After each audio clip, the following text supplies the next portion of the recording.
Nous allons maintenant utiliser notre méthode AC2D pour se poser la question sur les hommes et leur rapport à l'argent. Première réflexion. Pourquoi l'argent a-t-il autant d'importance? Première réponse, faite par la plupart des humains, parce que sans lui, vivre est impossible. De prime abord, on pourrait considérer que cette réponse est juste, mais l'est-elle réellement? Intéressons-nous à ces tribus qui vivent dans les grandes forêts comme celle d'Amazonie, et penchons-nous sur eux avant que le monde dit civilisé ne soit venu bouleverser le juste équilibre entre ces tribus et la nature environnante. La structure d'une tribu a cela d'intéressant qu'elle apporte la preuve que l'on peut vivre sans argent au sein d'une communauté. Si l'on y regarde de plus près, chacun dans la tribu y a sa place. Certains sont chasseurs, d'autres construisent et entretiennent les habitats, d'autres s'occupent de culture, manioc, légumes, etc., en fonction des zones géographiques où ils se trouvent. Les femmes s'occupant de l'éducation des enfants et de la gestion de la famille et de la nourriture. D'autres ont des fonctions de guide, chefs de tribu, thérapeutes. Vous noterez que nous n'employons pas le terme de sorcier, que nous considérons comme péjoratif et surtout issu du langage des soi-disant êtres civilisés qui, au lieu de comprendre la hiérarchie existante, ont voulu la comparer à la leur, considérant cette dernière comme la seule potentiellement acceptable, ce qui est en fait une grave erreur. En effet, ces tribus existent depuis bien plus longtemps que vos civilisations dépravées et gangrénées par l'argent. Ces humains vivent depuis des siècles en harmonie avec la nature, la respectant bien plus que vos civilisations dites civilisées. Les relations internes de la tribu sont le ciment de cette structure, faite dans le respect et le soutien de l'autre, un exemple dont vos civilisations devraient sérieusement s'inspirer. D'ailleurs, ces tribus sont en voie de disparition, et pourquoi? Parce que les gens dits civilisés n'ayant pour objectif que l'argent, détruisent leur environnement, soit pour créer des immenses espaces de culture, en déboisant, détruisant au passage, comme en Amazonie, votre propre avenir. Chacun sait que les forêts sont les poumons de la terre, soit en détruisant et polluant la nature environnante pour y chercher de l'or ou tout autre matériau représentant des revenus astronomiques. Alors nous constatons que notre analyse nous amène à confirmer que l'argent n'est utile que pour ceux qui en ont fait leur veau d'or, mais qu'il est destructeur de civilisations qui finalement sont peut-être l'exemple qui aurait dû vous inspirer. Comment ces tribus de terriens vivent-elles? Certes sans technologie, mais dans un esprit de communauté, respect mutuel, soutien infaillible à la communauté, harmonie avec la nature. Et s'ils étaient l'exemple à suivre? Comment pouvez-vous prétendre être plus intelligente qu'eux? Parce que vous possédez l'argent et les technologies? En êtes-vous bien sûr? N'y a-t-il pas dans votre attitude vis-à-vis d'eux une prétention comme si vous étiez plus qu'eux? Pourtant, tout porte à croire qu'ils sont l'exemple que vous auriez dû suivre. Alors certes, leur découverte s'est faite bien après que l'argent n'ait ravagé vos civilisations, mais pour autant, il n'est peut-être pas trop tard pour s'en inspirer et revoir entièrement votre façon de vivre avant que d'autres ne se voient contraints de vous l'imposer. Dans cette étape, nous avons analysé et démontré que finalement l'argent n'était pas aussi indispensable que certains veulent le faire croire. Mais continuons d'avancer dans notre analyse. Que constatons-nous dans vos civilisations? Qu'une grande partie des produits de consommation sont néfastes à la planète, mais aux humains aussi. L'usage intensif des plastiques a provoqué la création de ce que vos océanographes appellent le 7e continent. Impressionnant. Mais le pire est que ces déchets se retrouvent sous forme de microparticules dans les produits de la mer que vous consommez, provoquant à long terme des dégâts sur la santé humaine. Nous n'abordons même pas le problème des pesticides dont la dangerosité n'est même plus à démontrer et aux risques qu'ils font prendre aux humains sur un plan sanitaire. Mais tout cela pourquoi? Mais pour l'argent, ce veau d'or adulé par une minorité qui est en fait le fossoyeur de la race humaine. Posez-vous la bonne question en regardant votre propre vie quotidienne. Parmi tout ce que vous achetez, quels sont ceux qui sont indispensables et ceux qui ne le sont pas? Et pourquoi? Là, nous allons découvrir que bien des objets du quotidien sont loin d'être de première nécessité. Oui, mais voilà, vous avez été conditionné par votre environnement, médias, famille, voisins, amis, et surtout par votre incapacité à utiliser systématiquement la méthode AC2D.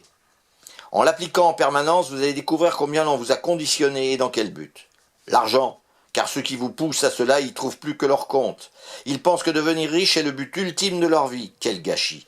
Car le but ultime, étape que tous les êtres vivants des univers se fixent comme objectif, n'a rien à voir avec cela. Finalement, avoir beaucoup d'argent, est-ce vraiment le bonheur? Certainement pas. Vous répondrez que tout de même, c'est formidable de pouvoir se payer ce que l'on veut, quand on veut. Alors analysons des découvertes qui auraient pu changer votre vie et qui pour l'instant restent cachées. Dans les années 50, deux chercheurs russes, Igor Tamm et Andreï Sakharov, mettent au point le tokamak. Je ne m'étendrai pas sur le fonctionnement de ce dernier qui ne peut intéresser que des spécialistes, Mais il est bon de savoir que c'est une technologie qui envisage à long terme la production d'électricité en récupérant l'énergie libre qui serait produite par la réaction de fusion nucléaire en créant un plasma. Cette expérience a permis à un chercheur français, le professeur René-Louis Vallée, dès 1956, de donner l'élan au développement de la conversion de l'énergie du champ gravitationnel, appelé en France la synergétique. Nous passerons sur les termes techniques qui, s'ils ont bien évidemment une importance cruciale, ne peuvent pas être compréhensibles par tous. Il en arrivera à la déduction que la ressource énergétique de l'univers est sans doute un réservoir d'énergie colossal.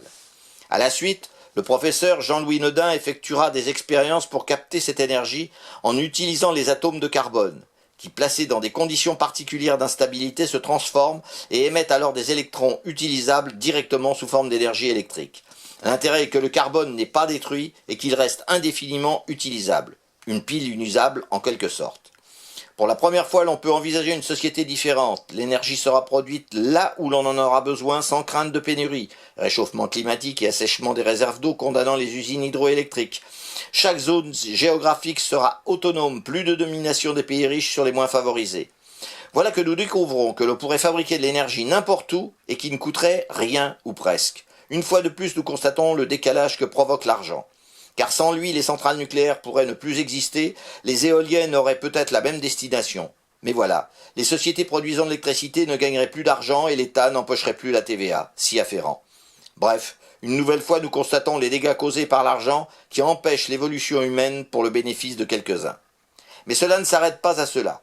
Car bien évidemment, les détracteurs de cette théorie affirment que Vallée n'a jamais réellement avancé dans ses explications et n'a jamais prouvé ce qu'il a avancé. Alors que devons-nous tirer des informations contradictoires que l'on peut découvrir lors de nos recherches? D'abord que si sur l'instant elles mettent des doutes dans nos esprits, en utilisant la méthode AC2D, l'on s'aperçoit que tout cela ne se justifie pas vraiment. Prenons donc l'exemple de la synergétique. En émettant des doutes sur les compétences de Vallée et Nodin, certains scientifiques créent le doute. Mais est-ce justifié? En reprenant les explications du professeur Petit, physicien plasma, qui avec ses vidéos sur son site jp-petit.org permettent de bien comprendre les explications. Dans le cadre de ces dernières concernant ITER, il démontre que bien des recherches, même faites par des chercheurs compétents, ne sont pas forcément aussi parfaites que l'on veut bien nous le faire croire. Je résume. La synergétique dont parlent Vallée et Nodin a pour objectif de produire l'électricité sans utiliser les ressources fossiles ni le nucléaire. Du moins dans la forme que nous connaissons aujourd'hui. Les recherches d'ITER, ou comme fin 2018 en Chine, les tokamats ont le même but. Si l'on prend ITER, Petit reconnaît qu'avec un budget ayant atteint actuellement 15 milliards d'euros, l'avenir de cette recherche est dans l'impasse. Il explique d'ailleurs fort bien en donnant les difficultés rencontrées dans ce mode de recherche. Mais d'une certaine façon, il reconnaît que le projet ITER n'a rien apporté, sauf d'avoir coûté aux collectivités de la région PACA 15 milliards d'euros. On nous dit que le projet synergétique, tel qu'il est proposé, est en quelque sorte une vue de l'esprit de ses défenseurs. Mais qu'en est-il d'ITER? Dès lors que le sujet, la synergétique, est dit sans fondement, parce que ceux qui la prônent n'en apportent pas la preuve, pourquoi ceux qui prétendent que c'est faux ne font-ils pas la démonstration que cette théorie est fausse, en reprenant point par point les recherches prétendues incohérentes? Car il est à penser que reprendre les recherches de Vallée et Nodin n'aurait sûrement pas coûté 15 milliards d'euros aux contribuables. Dire que des recherches ne sont pas fiables sans en apporter la preuve par l'expérience, alors que par ailleurs on dépense des sommes astronomiques dans un projet qui, de toute évidence, n'est pas plus réaliste que celui que l'on dénigre. Et voilà que nous constatons ce que nous pourrions appeler l'esprit de clocher. Chacun défendant son projet en considérant qu'il est le meilleur, en accusant les autres de ne pas avoir d'explication réelle et sincère, mais en ne démontrant pas cela et en préconisant d'autres solutions finalement plus coûteuses et n'apportant pas plus d'éléments concrets. Mais d'autres preuves se font jour. Le docteur Ken Schulders a découvert dans les années 80 les amas de charge ou charge cluster. En 1991, Schulder a réussi à faire breveter sa découverte aux États-Unis en l'intitulant « Conversion de l'énergie en utilisant une charge de haute densité ». C'est pour la première fois qu'un brevet dit que l'énergie de l'espace, énergie libre, peut être utilisée comme source d'énergie électrique utilisable. Par ailleurs, Joseph Newman a inventé une machine ayant un rendement de 800%. Il a fait vérifier son invention par le bureau des brevets américains, qui a conclu, après avoir envoyé une équipe d'ingénieurs vérifier sa machine, à confirmer le rendement de cette dernière, sans aucune supercherie ni source d'énergie cachée. Malheureusement, il n'existe pas de principe physique reconnu selon lesquels on peut expliquer le fonctionnement de la machine. Ce même bureau des brevets l'a informé qu'il ne pouvait donc pas délivrer de brevet. Point final. Question réglée. Le moins qu'on puisse dire, c'est que cet organisme a une curiosité scientifique vraiment minimale. Devant l'insistance de l'inventeur qui se bat depuis 18 ans pour faire reconnaître son invention, une commission d'études composée de physiciens compétents s'est réunie en présence de M. Neumann, mandaté par des organismes officiels pour désavouer son invention. Mais c'est le contraire qui s'est passé, et les physiciens ont prolongé des heures la réunion. Les instigateurs de la réunion n'ayant pas réussi leur objectif, ils ont démandaté la commission et rédigé une conclusion rendant l'invention caduque. Il émigra donc au Japon pour continuer ses travaux. Nous avons là la preuve que trop d'intérêts financiers sont en jeu et que les élites ne veulent pas perdre leurs prérogatives. Donc l'évolution positive de la recherche ne les intéresse pas. Mais cela va beaucoup plus loin. Regardez les voitures électriques. Que constatons-nous ? Leur fabrication pollue plus que l'utilisation de voitures diesel ou essence. De plus, si l'on extrapole, lorsque la majorité des voitures seront électriques, que fera-t-on des batteries ? Si l'on se réfère à la synergétique ou à toute recherche dirigeant dans la même direction, et en les exploitant correctement, l'on s'aperçoit que l'on pourrait faire rouler des véhicules non polluants et sans déchets. Rappelez-vous, le carbone est inusable. Oui, mais voilà, une fois les voitures vendues, les constructeurs ne vendraient plus rien, puisqu'il n'y aurait plus pas de batterie à changer. De plus, l'entretien des véhicules électriques est réduit à son minimum et leur durée dans le temps est bien plus importante. À cela s'ajoute que vous ne paierez plus d'électricité ni de taxes puisque vous n'aurez pas besoin de recharger. Vous comprenez bien que cela ne peut se concevoir pour ceux pour qui l'argent est un veau d'or. Car l'avenir de votre planète est le dernier de leurs soucis, ainsi que celui des générations futures, car ils seront morts bien avant de cela et ils le savent. Mais cela n'est pas tout. L'Agence spatiale européenne, ESA, a fait des tests sur un prototype de moteur ionique, capable d'utiliser les molécules de l'atmosphère résiduelles à 200 km d'altitude, pour fonctionner. Un carburant virtuellement inépuisable. Tiens, cela nous rappelle quelque chose. Je passerai sur les détails techniques pour en arriver à la conclusion qui dit « Ce résultat montre que la propulsion électrique utilisant de l'air n'est plus du domaine de la théorie, mais qu'il s'agit bien d'un concept opérationnel tangible, prêt à être développé et pouvant servir un jour à définir des missions d'un genre nouveau. » Donc Vallée, en parlant d'énergie libre dès 56, était dans le vrai. Mais bien sûr, on ne pouvait pas laisser de telles informations circuler sans risquer de porter préjudice aux adorateurs du veau d'or. Nous constatons que si l'on regarde de plus près, nombre de découvertes pourraient faire évoluer votre monde. Mais pour autant, elles ne voient pas le jour. Et pourquoi ? Eh bien parce qu'elles empêcheraient les élites de faire de l'argent. Une fois de plus, on constate combien ce fléau qu'est l'argent empêche vos civilisations d'avancer. Mais si nous résumons, nous constatons que l'argent est bien responsable des malheurs de votre monde. Mais me direz-vous comment faire pour s'en débarrasser ? Là, il est sûr que cela ne pourra pas se faire du jour au lendemain, car tout est basé sur ce dernier pour faire tourner le monde. C'est là que la communauté prend tout son rôle. L'objectif étant déjà de réunir le plus de gens autour d'elle, une fois cela fait, diffuser aux autres ce que l'on veut faire afin qu'à leur tour, ils viennent donner leur avis. Car chaque idée peut être intéressante et surtout débattue, car c'est de l'échange que vient le changement. Mais tout cela prendra forcément du temps, sachant que vous n'avez qu'un peu plus de 80 ans pour y parvenir. Alors cela peut paraître beaucoup, mais vu l'ampleur de la tâche, il est à penser que vous ne devez pas traîner pour commencer, sans risquer de voir la capacité de décider par vous-même se transformer en obligation, car le changement devra avoir lieu, que vous soyez prêt ou non. Vous allez me dire que cela n'a pas de sens, que cela est impossible. Le croyez-vous, vraiment ? Car imaginons que le système actuel se débarrasse de l'argent, soyons utopiques. Plus personne n'est payé, mais plus personne ne paye. Qu'est-ce qui empêche le système de fonctionner ? Rien, en fait, sinon ceux pour qui l'argent est un signe de différence.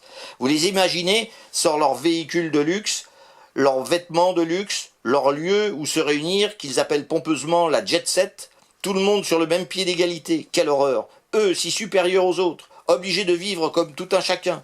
Je leur dirais qu'il ferait bien de relire la rencontre avec nos frères galactiques, de l'auteur Rémi Havak, la preuve que cela est possible. Mais évidemment, pour cela, il leur faudra parcourir les 3 points du triangle, c'est-à-dire l'humilité. Et là, on peut penser que cela leur sera très difficile. Ensuite, l'amour. En ont-ils seulement ressenti une seule fois dans leur vie ? Enfin, la sagesse. Et là, croyez-moi que nous sommes à des années-lumière de leur capacité. Pourtant, avec un savoir et une connaissance aux antipodes des leurs, vos frères galactiques y sont parvenus. Alors comment des humains, ignorants notoires, peuvent-ils prétendre ne pas pouvoir accepter de vivre ce que des êtres supérieurement intelligents réussissent ? Tout simplement parce qu'ils pensent que l'argent leur donne tous les droits et tous les pouvoirs. Mais de quel pouvoir parle-t-il ? Car enfin, ils ne naissent pas comme tout un chacun ?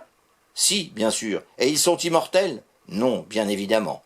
Même s'ils tentent de pousser les chercheurs à fabriquer une pilule d'immortalité, qu'ils se rassurent, cela est impossible, car la nature gère sans concession cette situation, et tout simplement parce que l'être matériel est mortel et que l'être vibratoire est immortel.